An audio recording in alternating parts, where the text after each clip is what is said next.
Welcome home to St. Anne's.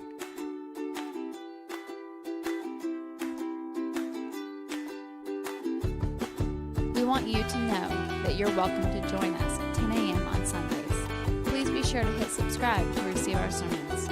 We can't wait to meet you.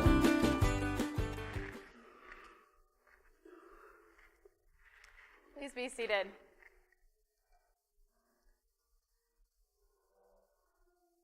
So, when I was 16 when I received my call to the priesthood. That was a long time ago. And at the time that I received my calling to the priesthood, it was kind of an overwhelming experience for me. And being a good, logical, scientific, social studies raised, good Episcopalian, that was crazy. That was crazy. And so I told my parents, because it actually happened, I lived out in the country. And so for me, spirituality was very much, I would go out into the wilderness and, bushwhack or whatever. And I had this religious experience. And so I came back and I was just crying and tears streaming down my face. And some of you have met my father, so you can imagine my dad's reaction. Like, what happened? And so I did. I told my parents what had happened, but I didn't tell anyone else. And they kept that confidence for me. And the thing was, it was crazy. And I was 16, and anyone here between the ages of, really any age is really concerned about how other people perceive you, right? Because we're good, logical, reasonable Episcopalians. That stuff is crazy. We don't do that here. I mean, if anyone gets the Holy Spirit here, we're going to be like, guys, seems like you really have to go to the bathroom. So right down there, because, we're very hospitable. We'll let you know where the bathroom is. But we're just not used to that sort of thing. And it seems crazy. And so a lot of times when we hear sermons about this gospel, we get Jesus doesn't like families, and we get the good shaker mentality of like, family's bad, right? But that's really not what's going on here, because we all know that Mary is incredibly supportive. We know that James is one of the disciples, who is his brother, by the way. So the virgin thing with Mary, it didn't last. Because ain't nobody going to marry and be like, it's fine. No, it doesn't work like that. Maybe you're married. No, it doesn't work like that. And so he does have other siblings, and we know that he has other siblings. It's fine. Sex is a good thing. I know, that's going to go on the internet. You're like, those Episcopalians. Yeah, those Episcopalians, that's right. So anyway, they're very concerned about him, because we know they're very supportive, and they've been supportive of this ministry, and they're very worried about him. And so they go, because they're hearing all these things, and people are saying, Jesus is going crazy. And there's a potential of uprising and him getting harmed. So all the good parents and all the good siblings here, what would you do? You would intervene, right? Wouldn't you be like, no, that is not happening to my kid. So you go and you intervene. And at this time is when Jesus says what he says. Now, who has ever heard the term blood is thicker than water? We all think we know what that means, don't we? It actually means the opposite of what we think it means. So the term blood is thicker than water comes from the idea that men who are in war together, who shed blood together, are closer brothers than those who come from the womb. Water. The water of the womb. So those who are together in those kinds of experiences are indeed closer brothers than those who come from the same family. Interesting, right? And yet we've switched that around, haven't we? Because we have become very, very obsessed with the idea that genealogy, linear genealogy is the most important thing. Who are your parents? Who are your siblings? Stuff like that. But that's actually not the Christian message. The Christian message is that blood is indeed thicker than water. Not that the water doesn't matter. I am not here to tell you that family doesn't matter. Family is central to everything. And yet, family is what church is. I will tell you right now that when people talk about St. Anne's, they talk about the St. Anne's family. And we don't do that as a marketing tool. I mean, clearly, we're not great at marketing. Do I seem like someone who has a degree in marketing to you? I'm wearing Chucks and a bag.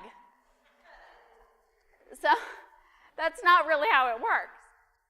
But it's family, because those who go to get through the things that Christians go through together, those who search out God and wrestle with the unknown, that brings you super close together, because we understand and we experience things together in a way that you just might not otherwise. There are relationships here that are so deep and so rich that blood is indeed thicker than water.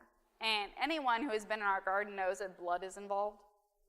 Those chiggers, chiggers are mean. But go check out the garden, because the Boy Scouts have been hard at work and the garden is done. So this is my plug to the garden. When you're done here, go check out the garden. It looks awesome. And while you're there, pull a weed or two. So Jesus is crazy. Jesus is crazy. And he's saying all these things that go against everything that everyone thinks should be true. Jesus is crazy. And our presiding bishop, of whom I am an enormous fan, has he has like 3 sermons. They're all fantastic, but he has like 3. They all center around love and things like that. You probably heard one of them if you watched The Royal Wedding. Brilliant. Another one that he has is, we need some crazy Christians. I know, and that is like so crazy for Episcopalians here. If you've ever heard Michael Curry preach, please, if you have not, go on YouTube and watch him preach, because he preaches like Episcopalians, like, terrify all Episcopalians. We're like, wait, what? That is way too much feeling in there. But he has this sermon, and he talks about crazy Christians. Now, when we talk about crazy, we talk about something that is so outside of what is expected and normal in our society that it seems crazy.